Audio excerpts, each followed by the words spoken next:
Bonsoir à tous et bienvenue dans votre journal dans l'actualité de ce 22 mars. Acharnement judiciaire ou idéal de justice, la mise en examen de Nicolas Sarkozy fait du bruit aujourd'hui, à droite comme à gauche. Ici, réaction ce soir du vice-président de l'UMP, Guillaume Pelletier. C'était un beau moment aujourd'hui. Les premiers bourgeons du tram ont été posés cet après-midi. Une belle collaboration entre les jeunes lycéens professionnels et les artisans. L'arrivée du tram va-t-elle booster notre économie? C'est l'enquête de la rédaction ce soir. Et puis les Bleuets se sont imposés face au Danemark 3-1 hier soir. L'équipe de France des moins de 20 ans se prépare et elle se prépare bien à la Coupe du Monde qui aura lieu en Turquie cet été. Bonsoir. Dans l'affaire Bettencourt, la mise en examen de Nicolas Sarkozy pour abus de faiblesse suscite de nombreuses réactions dans la classe politique. Y a-t-il eu un complot judiciaire à l'encontre de l'ancien président de la République, comme le sous-entendent certains? Je vous propose d'écouter la réaction du vice-président de l'UMP, Guillaume Pelletier, qui parle, lui, d'un acharnement judiciaire. On ne peut m'empêcher, moi, de penser, comme une grande majorité de Français, que tout ça ressemble à un feuilleton judiciaire, à un acharnement judiciaire, je dirais même à un troisième tour judiciaire. Je ne crois pas, moi, aux coïncidences. Cette mise en examen intervient quelques heures après les accusations portées contre M. Cahuzac, quelques jours après des sondages qui mettaient Nicolas Sarkozy en haut de l'affiche, qui plébiscitaient son retour. Que si la justice veut être indépendante, et c'est mon souhait, elle doit aller vite dans ce dossier et trouver des solutions et des explications rapides et ne pas faire durer cet épisode comme ça l'est depuis trop longtemps. Et j'ajoute que la ministre de la Justice, Christine Taubira, a renouvelé son soutien aux magistrats face aux critiques de la droite. Et puis à la fin de ce journal, nous parlerons des premiers états généraux de l'UDI d'Indre-et-Loire qui se tiendront demain à Tours avec la députée européenne UDI Sophie Oconi qui nous rejoindra sur ce plateau. La traque des sangliers, la FDSEA, Fédération des agriculteurs, s'est mobilisée cet après-midi devant la préfecture de Blois contre la surpopulation de sangliers et grands gibiers responsables de dégâts sur les cultures, mais aussi les risques sanitaires. Un problème grave pour ces agriculteurs qui demandent de l'aide au pouvoir public.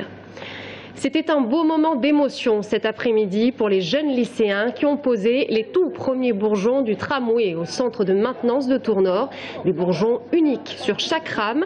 Une coopération inédite entre les lycéens professionnels et les artisans. Je vous propose d'écouter le maire de la ville, Jean Germain, et une jeune lycéenne. Dans notre pays, on a parfois une vision trop matière générale pour l'enseignement et on considère que souvent il n'y a pas d'autre mode d'expression. Bon, là, on a bien vu quand des jeunes qui ont présenté leur projet, qu'ils s'animent un peu quand ils présentent leur projet, que ça leur permet d'avoir un autre contact avec leurs enseignants, parce qu'on fait quelque chose ensemble, et puis un contact aussi avec le monde professionnel, où là, on s'aperçoit qu'il faut réaliser, il faut le faire à temps, il faut être à l'heure, le client est là.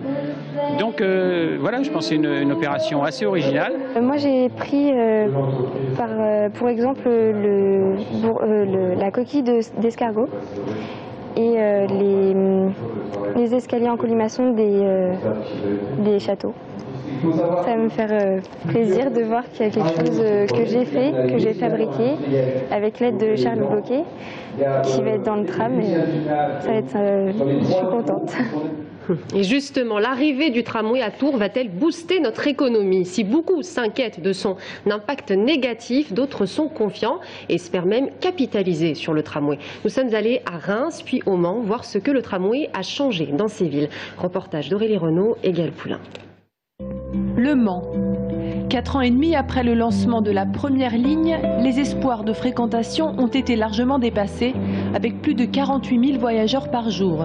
Si bien qu'une seconde ligne est aujourd'hui en construction, elle sera livrée en 2014. Quelques années après l'arrivée du tramway dans sa ville, le maire du Mans, Jean-Claude Boulard, reste surpris par l'effet du tram sur sa ville. Au-delà du mode de transport, qui est intéressant, qui est rapide, qui est un succès.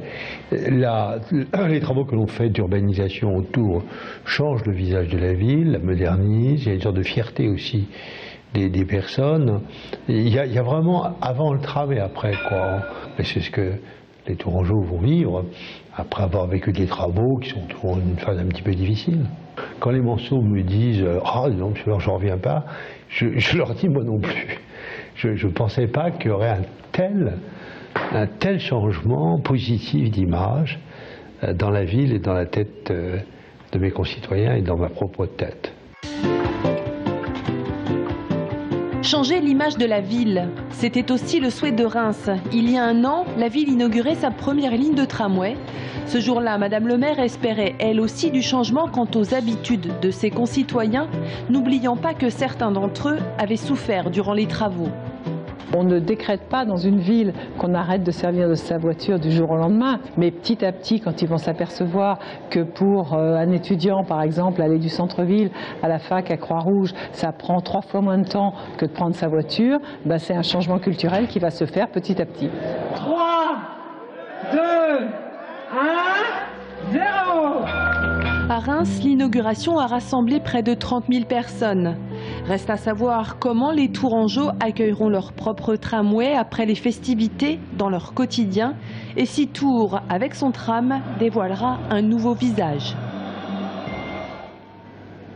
À Vendôme, 673 pieds et 3 kilos de cannabis ont été saisis par la police lundi. Une première pour le commissariat de Vendôme qui a retrouvé dans la maison d'un particulier des stupéfiants destinés à la vente. 3 personnes ont été interpellées, dont l'une d'elles, âgée de 28 ans, qui comparaîtra en septembre devant le tribunal correctionnel de Blois pour possession et production stupéfiants. L'économiste Michel Godet, invité du forum Loir-et-Cher 2020 hier soir à Mer, l'auteur optimiste de la France des bonnes nouvelles, s'est intéressé à la sortie de crise. Une sortie de crise qui pour le département du Loir-et-Cher rime avec développement touristique. Jérôme Alain. Préparer l'économie de demain, c'était le thème du forum organisé ce jeudi soir à la Halle de Mer. Et même si le Loir-et-Cher est le 70e département français en termes de population, il se situe à la 22e place au niveau des emplois industriels. Le département a des atouts et ne souhaite pas en rester là. Et pour Claude Beaufils, vice-président du Conseil général, l'enjeu de demain passera par une attractivité accrue du territoire. C'est de favoriser très fortement la création d'entreprises et, si possible, permettre des entreprises qui viennent de l'extérieur s'implanter dans notre département. La première cible pour nous fondamentale, c'est le développement touristique, parce que c'est un secteur où notre département, nous l'avons identifié, a un fort potentiel de développement.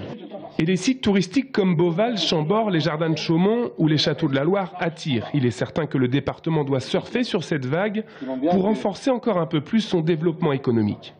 Dans un territoire donné comme celui du Loir-et-Cher, il faut profiter de ses atouts. On peut être attractif, notamment pour les jeunes ménages avec enfants. Il y a une qualité de vie, il n'y a pas de grandes métropoles qui sont étouffantes. Il y a un accès de l'urbanisme et du logement à des conditions raisonnables.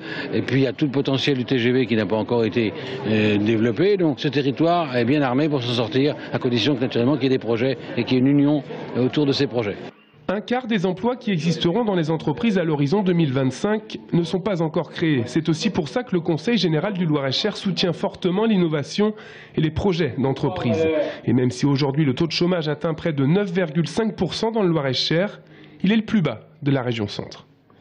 Les défis de demain seront écologiques. Le département d'Indre-et-Loire se prépare à la transition énergétique. À l'heure du grand débat national, 5 débats sont annoncés ici en Indre-et-Loire. L'objectif est clair, créer de l'emploi grâce à la production d'énergie verte. On écoute Frédéric Thomas.